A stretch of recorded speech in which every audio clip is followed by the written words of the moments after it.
Material pattern that you'll need today is as follows. You'll need 1/2 inch flat, cut 3 pieces that are 25 inches long, and cut 5 pieces that are 21 inches. With number 5 round, you're going to need to cut 4 pieces at 40 inches and 4 pieces at 42, and it's an option whether or not you want to die those 42-inch pieces.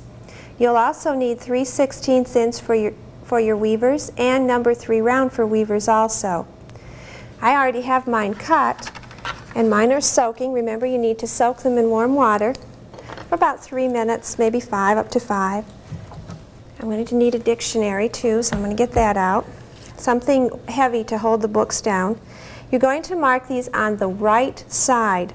Taking your pieces that are cut, you're going to line up your ends, draw your finger up here, and put a pencil mark right across the top here. Remember to use pencil, we never use ink. And line these up.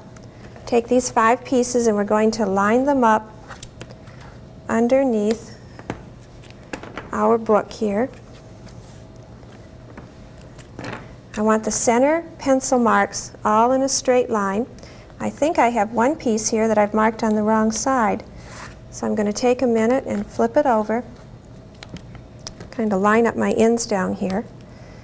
Okay, now I'm going to take my other 3 pieces, my longer ones. Those are also marked on the right side.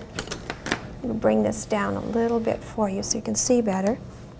Taking this piece, I'm going to weave it over and under, right through